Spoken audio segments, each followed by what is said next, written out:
Hi. ജയിലും ജാസ്മിനും.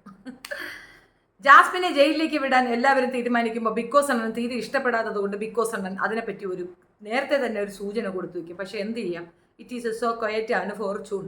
ഓരോരുത്തരുടെ പദവിയും അധികാരവും ഉപയോഗിച്ചുകൊണ്ട് തന്നെ ജാസ്മിനെതിരെ ജയിൽ നോമിനേഷൻ നടത്തിയിരിക്കുകയാണ്.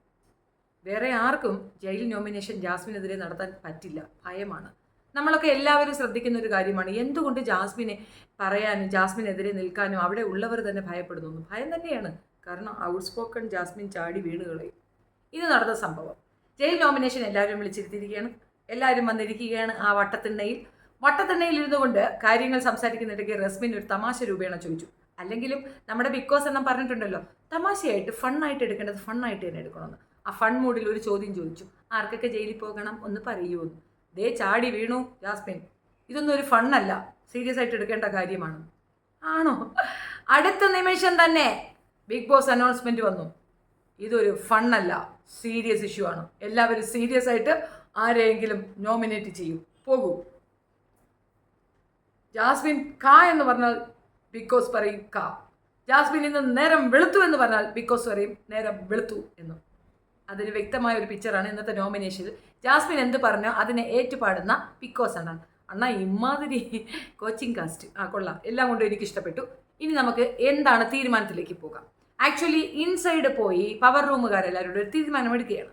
തീരുമാനത്തിൽ അൻസിബയ്ക്ക് ഉറപ്പായും ജാസ്മിനെ തന്നെ പറയണം. കാരണം ഒരുപാട് കാരണങ്ങളുണ്ട്, എനിക്ക് ഒരുപാട് കാരണങ്ങളുണ്ട്. ജാസ്മിൻ തന്നെയാണ് കറക്റ്റ്. ഒരു ടാസ്ക് എങ്ങനെ നശിപ്പിക്കാമെന്ന് മനസ്സിലാക്കാൻ ജാസ്മിനെ നോക്കിയാൽ മതി. ആക്ച്വലി ആപ്റ്റായിട്ടുള്ള 2 പേരവിടെ ഉണ്ട്. ഒന്ന് സിജോ, സായി, ഇവൾ, 3 പേര്. അതിൽ 2 പേർക്ക് പറ്റത്തില്ല. ഒന്നാമത്തെ കാര്യം, അടുത്ത ക്യാപ്റ്റനായി പ്രഖ്യാപിച്ചിരിക്കുന്നത് മിസ്റ്റർ വാഴയണ്ണനെയാണ്. വാഴയണ്ണൻ്റെ കയ്യിൽ അങ്ങനെ ഡയമണ്ട് അങ്ങോട്ട് കിട്ടുന്നുണ്ട്, ക്യാപ്റ്റൻ അങ്ങേരായെന്നാണ് അറിവ്. ഏതായാലും അങ്ങേരെ പറയാനൊക്കത്തില്ല. പിന്നെ സിജോ, അതൊരു പേഷ്യൻ്റാണ്. അവിടെ ഒരു പ്രിവിലേജ് ഉണ്ട്, പേഷ്യൻസിനൊന്നും വലിയ പ്രശ്നമില്ല. പാർട്ടിസിപ്പേറ്റ് ചെയ്യേണ്ട, മാറിയിരിക്കുക, സുഖിച്ചിരിക്കുക, അങ്ങനെ ഇരിക്കുക. വേറെന്തൊരു വാഴയ്ക്ക് അങ്ങേരയിലുണ്ടെന്നുള്ളതാണ് ബിഗ് ബോസിൻ്റെ ചിന്ത. അതുകൊണ്ട് അങ്ങേരെ പിടിച്ച് മാറ്റിയിരുത്തിയിരിക്കുക. സിജോയെ പറയാനൊക്കത്തില്ല, പറഞ്ഞത് ഏൽക്കുകയുമില്ല. അപ്പോൾ പിന്നെ ആരാളുള്ള ജാസ്മിൻ വിളിച്ച തെറി നന്നായി അഭിഷേകിന് കൊണ്ടിട്ടുണ്ട്. സോ വരും ദിവസങ്ങളിൽ അഭിഷേക് എന്തെങ്കിലും ഒന്ന് റിയാക്ട് ചെയ്യുമെന്നൊരു പ്രതീക്ഷ എനിക്കുണ്ട്. ഒരു റിയാക്ഷൻ അയാളുടെ കയ്യിൽ നിന്നുണ്ടായിട്ട് പിന്നെ അയാൾ പുറത്തു പോയാലും ഒരു വിഷമല്ല. പറ്റുമെങ്കിൽ ഓങ്ങി അടിച്ചൊരെണ്ണം കൊടുക്കണമെന്നാണ് എനിക്ക് പറയാനുള്ളത്. റോക്കി മോഡൽ ഒരു ഇടി അവൾക്ക് കുറവുണ്ട്, അത് കിട്ടിക്കഴിഞ്ഞാൽ ചിലപ്പോൾ നന്നാവുമായിരിക്കും. ഒരു അടി കൊടുത്തോടനെ മോങ്ങിക്കൊണ്ട് നിൽക്കുന്നുണ്ടോ. പിന്നെ നമ്മളുടെയൊക്കെ മുമ്പിൽ കണ്ണി പൊടിയിടാൻ വേണ്ടിയിട്ടാണ് റസ്മിനോട് മാപ്പ് കൊടുത്തത്. റസ്മിനുള്ള പണി ഇവൾ ഓങ്ങി വെച്ചിട്ടുണ്ട്, റസ്മിനുള്ളത് കിട്ടും. കഴുത്തി പിടിക്കും അല്ലേ നീ, നിനക്കുള്ള പണി വെച്ചിട്ടുണ്ട്.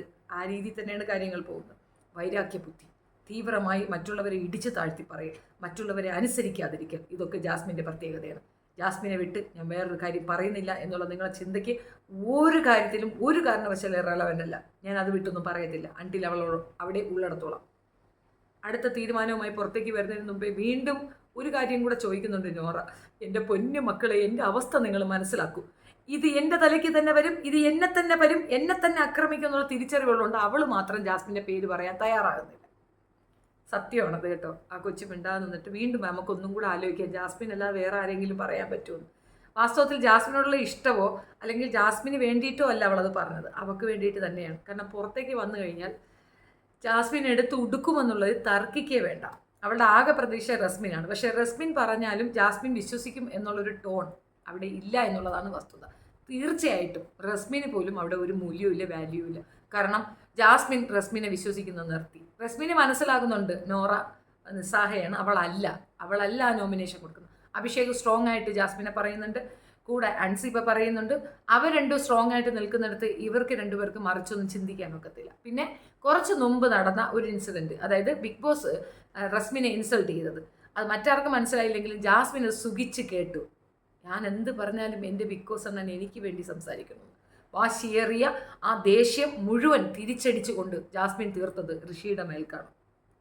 ഋഷി നല്ലൊരു കണ്ടസ്റ്റൻ്റ് ആയിരുന്നു എന്ന് വെച്ചാൽ പപ്പറ്റാണ്, അതിൽ തർക്കമൊന്നുമില്ല. അപ്പോൾ അവരെല്ലാവരും പപ്പറ്റ് എന്ന് തന്നെയാണ് പറഞ്ഞെങ്കിലും ജാസ്മിൻ്റെ റീസൺ ഇതായിരുന്നു, എനിക്ക് പറയാനുള്ളത് മൊത്തം പവർ ടീമിനെയാണ്. പക്ഷേ എനിക്കിപ്പോൾ ഇഷ്ടപ്പെടുന്നത് അവർക്ക് ഏറ്റവും ഫേവറായി അവരുടെ അടിമയായി നിൽക്കുന്ന മിസ്റ്റർ ഋഷിയെ ആണ് എന്ന് പറഞ്ഞുകൊണ്ട് ഈ ഒരു ജയിൽ നോമിനേഷനിൽ ഋഷിയെ നോമിനേറ്റ് ചെയ്യണം. അനുബന്ധമായി എല്ലാവരും ജയിൽ നോമിനേഷനിൽ ഋഷിയെ കൊണ്ടുവന്ന് നിർത്തുകയാണ്. അപ്സര പിന്നെ പേഴ്സണൽ ഗ്രഡ്ജാണ്, അവർ 2 പേരും കൂടെ അങ്ങനെ ആകെ മൊത്തം കുറേ അധികം പേരിൽ, അതായത് 3 പേര് 4 പേര് മാത്രം മാറ്റി പറഞ്ഞിട്ടുണ്ട്. ശ്രീതു ഡീസൻ്റ് ആയിട്ടൊരു കാര്യം പറഞ്ഞിട്ടുണ്ട്. ശ്രീരേഖ ഋഷിയെ പറഞ്ഞ രീതി എനിക്ക് ഭയങ്കരമായിട്ട് ഇഷ്ടപ്പെട്ടു.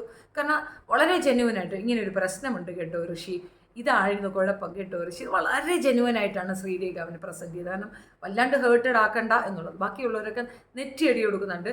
അതുപോലെ തന്നെ നമ്മുടെ അർജുൻ നല്ല പോലെ പറഞ്ഞിട്ടുണ്ട്, നല്ല നോക്കുന്ന രീതിയിലാണ് പറഞ്ഞിട്ടുള്ളത്. ഈ മറ്റേ കുട്ടി നന്ദന, അതിനെ ഒന്ന് പുറത്താക്കാൻ വല്ല വരുവുണ്ടോ? അത്ര ബോറാണ്, അത്ര ബേസ്ലെസ് ആയിട്ടുള്ള കാര്യങ്ങളാണ് കുറിച്ച് പറയുന്നത്. എനിവേ, ഇതായിരുന്നു നോമിനേഷൻ. അപ്പോൾ നോമിനേഷനിൽ ജയിലിലേക്ക് പോകാൻ തയ്യാറായി നിൽക്കുന്നത് നമ്മുടെ സ്വന്തം പ്രിയപ്പെട്ട ജിക്കോസണ്ണൻ്റെ മെയിൻ കൊണാണ്ടറായ ജാസു, അതിൻ്റെ കൂടെ ഋഷി. പക്ഷെ എഴുന്നേറ്റിട്ടുണ്ട് ഋഷി ഒരു കമൻറ്റ് പറയുന്നുണ്ട്, തനിച്ചായിരുന്നെങ്കിലും വേണ്ടിയില്ലായിരുന്നു, ഇവക്കൊപ്പം ജയിലോ എന്നൊരു ടോൺ അനുഭവിക്കുക, നിനക്കുള്ള പണി ഞാൻ വെച്ചിട്ടുണ്ടെന്ന് ഞാൻ തീർക്കും എന്നുള്ള രീതിയിൽ ഒരു തിരിച്ചു വർത്തമാനവും ജാസ്മിൻ്റെ ഭാഗത്തുനിന്നുണ്ട്. ജാസ്മിനെ ഒരു കാരണവശാലും ആരും ഒരു രീതിയിൽ നോമിനേറ്റ് ചെയ്യാൻ പാടില്ല, ഓർത്ത് വെച്ച് തിരിച്ച് പണി കൊടുക്കും. ഇന്നലെ ഏതോ ഒരു യൂട്യൂബർ പറയുന്നുണ്ട് ജാസ്മിൻ്റെ മനസ്സിൽ നിന്നൊന്നും തങ്ങി നിൽക്കത്തില്ലെന്ന്. വെറുതെ എന്തിനാ പൊട്ടത്തരം പറയുന്നത്? അവളെപ്പറ്റി ശരിക്കും പഠിക്കാതെ അവളെ കാര്യം പറയല്ലേ. വേറെ ആർക്കും അങ്ങനെ ഇല്ലെങ്കിലും ജാസ്മിനുണ്ട് പേഴ്സണൽ ഗ്രേറ്റ്. ജാസ്മിന് എൻ്റെ കാര്യം മനസ്സിലായി. ഇന്നലെ ഒരു കൺഫെഷൻ നടത്തുന്നുണ്ട്, നോറയെ ഞാനാണ് പ്രൊവോക്ക് ചെയ്തത്. അതിൻ്റെ ആഫ്റ്റർ എഫക്റ്റായി നോറ ചെയ്യുന്നതെല്ലാം അവൾക്കെതിരെയാണെന്ന് ചിന്തിച്ചുകൊണ്ട് നോറയെ ആക്രമിക്കുന്ന രീതി ബിഗ് ബോസ് കാണാതെ ഒരുമാതിരി കളി കളിക്കുന്നുണ്ട്. എനിക്കെന്തായാലും ഇത് ടോളറേറ്റ് ചെയ്യാൻ ഇഷ്ടമില്ലാത്തതുകൊണ്ട് ഞാൻ ഇതിൽ കൂടെ എൻ്റെ പ്രതിഷേധം അറിയിക്കുകയാണ്. Jasmine and Rishi will go to jail. Real ജയിലായിരുന്നെങ്കിൽ കൊള്ളായിരുന്നു, ആ ഋഷി പയ്യനെ മാറ്റി നിർത്തിയിട്ട്. അത്രയ്ക്കുണ്ട് തീവ്രമായ അവളുടെ കുശുമ്പ് കുന്നായ്മകളും. വീണ്ടും ഒരു അപ്ഡേഷനുമായി കാണാം. Thank you so much.